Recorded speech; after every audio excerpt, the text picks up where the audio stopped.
Hello everyone! Hogwarts Legacy has been a huge success in the last few weeks and has exceeded many expectations. One of the best parts about the game is the map, and that's what I'm going to be talking about in today's video, so let's get started. Welcome to my Hogwarts Legacy map tier list! As you can see, the top level here, it has to be Merlin's Beard. These are the outstanding, beautiful, the most spectacular places on the map, and they are my favourite places to visit. Underneath that we have Pretty Magical, really nice areas, but just not as special as Merlin's Beard. Underneath that we have Decent. They're okay, but they're not our favourite places. Underneath that we have Where. These are the places on the map where I don't really go much. And then at the bottom, of course, we have to have Azkaban here for my least favourite places on the map. Now, there are 14 different areas of the map in total. Am I going to be tempted to put them all in Merlin's Beard? Yes, but I'm going to try really hard not to, so let's go. First up we have North Ford Bog. Now, I really like this area. It's the most northern point on the map and it's one of the first places you'll get to explore.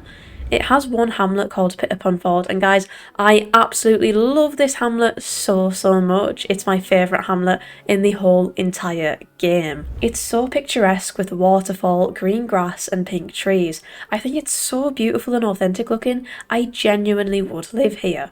On the eastern side, there's a really cool marshland area with a battle arena and a thestral den as well. The really beautiful nature mixed in with lots of stuff to do in this area puts it quite high up there for me, and because I'm a fellow northerner, for the north, I've got to give it a Merlin's Beard. Next up we have the Forbidden Forest. Now, this is a pretty spooky area, not gonna lie. I am petrified of spiders. So I don't spend a whole lot of time in here, to be honest, but I can appreciate it. It's got a lot of combat opportunities with the Dark Wizards and Dark Arts battle area as well. So if you want to channel your inner Dark Wizard or hunt down a bunch of spiders, the Forbidden Forest is definitely for you. I'm gonna put it Where because I'm just too scared to go in there, to be honest. Next up we have Hogsmeade Valley, the home of the all-wizarding village Hogsmeade and the hamlet Upper Hogsfield. Of course, this is going to rank pretty highly for me because of Hogsmeade Village, which is just incredibly well done. However, I do want to have a look at the other areas as well. The hamlet is really lively and the NPCs have a bit more dialogue here than in other areas, which I really like. The rest of the map is cool, but there isn't really anything that stands out for me apart from Hogsmeade. However, there is so much stuff to collect in the valley, so I have spent quite a bit of time here. I'm gonna put it as Pretty Magical because I really appreciate it and I love Hogsmeade Village, but apart from Hogsmeade there's not much for me, so it's gotta be in Pretty Magical. Next up we have the North Hogwarts region. There's not much going on here, to be honest. It's just a lot of big open space between the Forbidden Forest,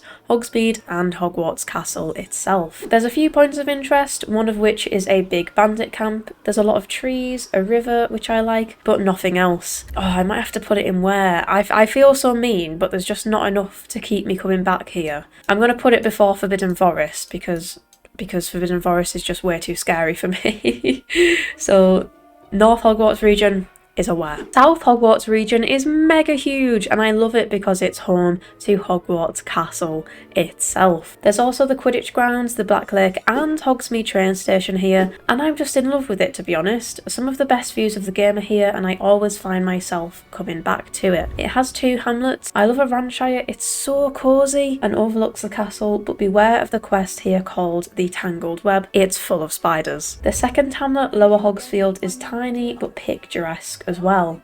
I absolutely love flying down the valley, seeing Hogwarts Castle behind me and the mountains and river in the distance. I think it's really special and it's probably one of, if not my favourite part of the map, so it's got to go right at the top here in Merlin's Beard above North Ford Bog, because the valley with Hogwarts behind you and the mountains in the distance, it's just so special. Hogwarts Valley is the biggest area of the map and I love it for the same reasons I love South Hogwarts region, with the amazing landscape. It also has two hamlets, Brockborough and Cambridge. Cambridge is cool and has some really well designed cottages. Brockborough is another one of my favourite hamlets across the whole map. It's surrounded by fresh greenery and nature and it gives me strong Highland farming vibes with all of the sheep and Highland Highland cows. The valley is probably the area with the most stuff to do on the map. There's literally so many treasure caves in the valley, it's ridiculous. But, you know, for the views, I've got to give it a Merlin's Beard. I think I'm going to put it between South Hogwarts region, where Hogwarts is, and North Ford Bog. Where Hogwarts is, the South Hogwarts region and the valley, honestly my two favourite areas of the map. I don't think any of these are going to make it above them on Merlin's Beard, but we'll have to see.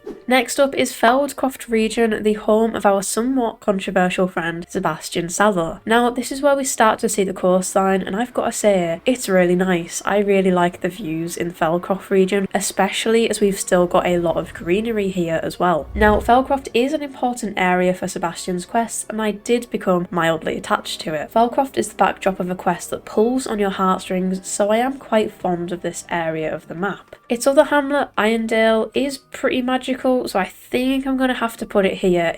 I love Feldcroft, but I don't love it as much as South Hogwarts region and Hogwarts Valley, so it's going to be alongside Hogsmeade Valley at pretty magical for me.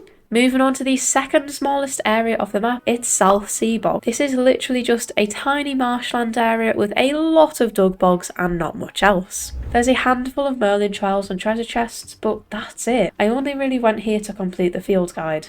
I'm personally not really into the marshland vibes, and considering that's all there is here, I'm gonna have to give it Azkaban. It's probably my least favourite area of the map, to be honest. It's just marshland and dug bogs. Sorry, my block nose makes me sound terrible, but it's just marshland and dug bogs, so it's gonna have to be Azkaban for me.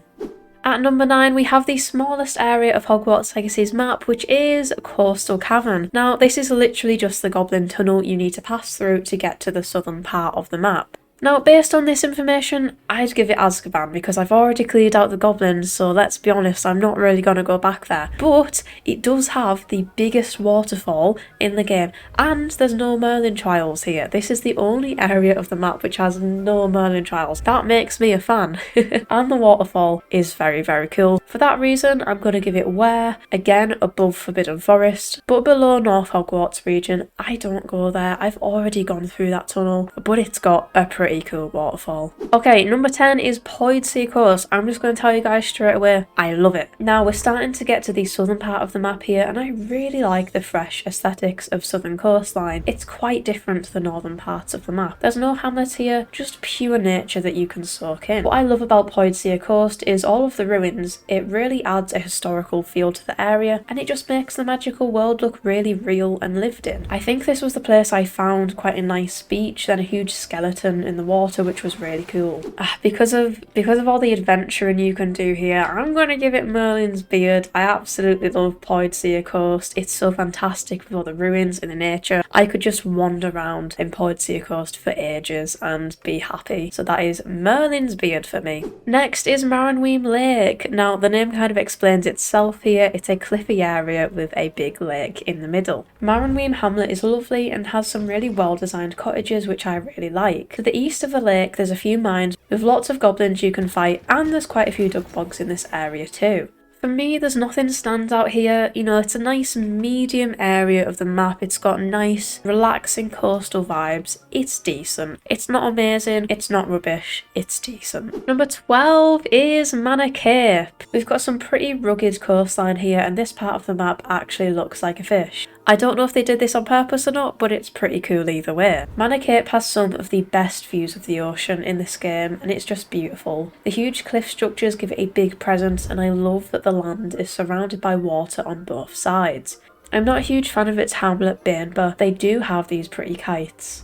I love the views here, but I really don't like the hamlet. There's so many better hamlets I absolutely adore in this game, like the ones in Feldcroft, but I'm going to give it pretty magical. But behind Feldcroft region, it's better than decent. The views in Manor Cape definitely make it deserving of pretty magical. Next up we have Cragcroftshire. This is kind of like the southern version of North Hogwarts region because there's a lot of just open space. There's a ton of treasure caves as always, which I like, and plenty of ruins to explore. Don't get me wrong, it's got really nice views here, but I just prefer the views over at Poidsea Coast and Manor Cape, so for that reason, I'm going to give it a decent behind Morinweem Lake. Last but not least, the most southern part of Hogwarts Legacy's map is Clagmar Coast. What do I think of Clagmar Coast? I think it's great. It's got this huge castle that has a really difficult treasure quest, but the Easter egg is worth it. The coastal landscape becomes even more rugged and you get to see the Land's End for Hogwarts Legacy's map. There's no hamlets here, it's just really cliffs, rocks, ruins and ocean. This is the most difficult area of the map, with enemy levels being 30 to 40, and the hardest broom trial event is here as well. Because of those absolutely stunning views, I'm going to have to put it right at the top at Merlin's Beard. And that's my ranking for Hogwarts Legacy's map concluded. Let me know in the comments below if you agreed with my tier list. Don't forget to like the video and subscribe to the channel if you are new here. Thank you so much for watching. See you next time.